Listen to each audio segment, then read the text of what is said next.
Fnatic. There probably isn't an esports fan out there that hasn't heard of them.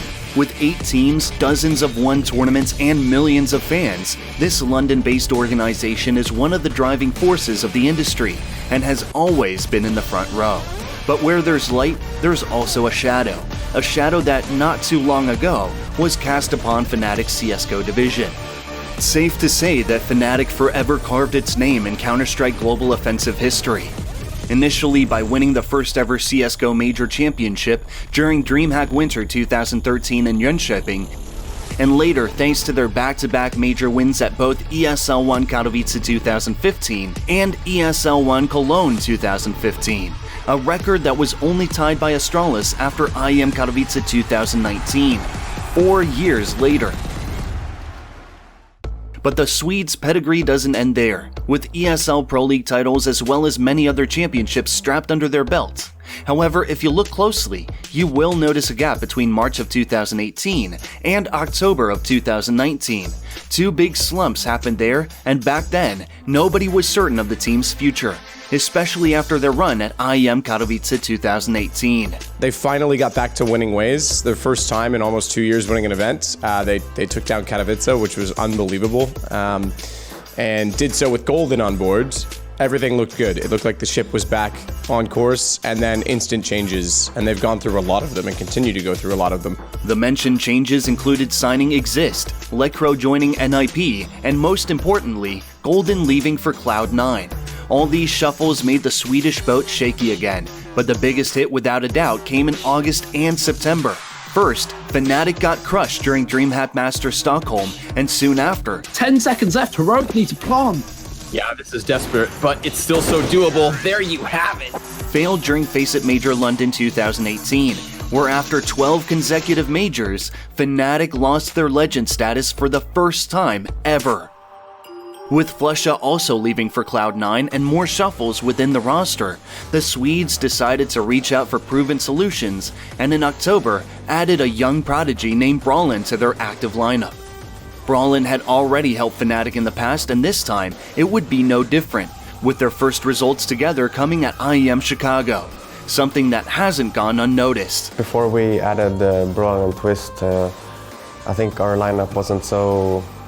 We didn't have a deep game style. We could only play like 1 or 2 styles. But I think with this newer lineup, we've been playing really consistently, placing top 4 at every event. However, such a statement was verified during the major in Katowice at the beginning of 2019, which proved disastrous for the Swedish side. And it's on Exist again to pull off another 1v3 clutch. No kit. And he's not even going to get through the smoke. A 20th, 22nd finish in Poland was just a prelude to yet another rocky year, which culminated in the second part of July when Fnatic failed to qualify for the Berlin Major Championship. More changes had to be made, and they had to be made fast, as the team was once again on the verge of falling out of the top 30. That's why between August and September of 2019, the Swedish roster underwent a complete overhaul. First, the organization benched Exist and Twist, and afterwards, they replaced their coach Jumpy with a new face, Samuelsson, who used to lead the Fnatic Academy. It all started coming together with the last pieces of the puzzle being Flusha and Golden. With Crims and JW extending their contracts earlier in February, Fnatic had now not only reclaimed most of its legendary core, but also received a boost in the form of young and bold players, as well as experienced leadership.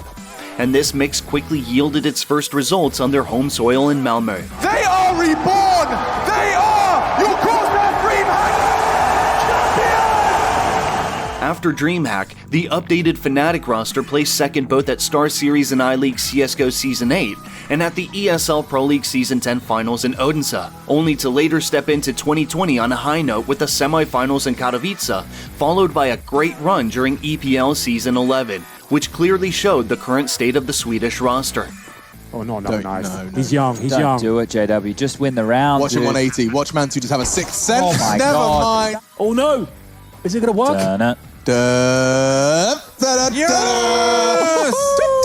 Multiple knife kills. $3,000, baby. 1. I'm gonna get a second here. Woo! Once again, the Swedes returned from the edge of a cliff and sliced their way back into the top 10. The only question remaining is, how long will this honeymoon last? They really play well right now. They have a sustainable core of play as well. Bringing back Flusher obviously helped them out a great amount as well. One of the most versatile players in the game we've ever seen potentially. So there's so much skill involved with this lineup that I wouldn't necessarily call this a honeymoon period, but more Fnatic basically realizing the potential they have. We know how good they can be, and finally they're starting to show us.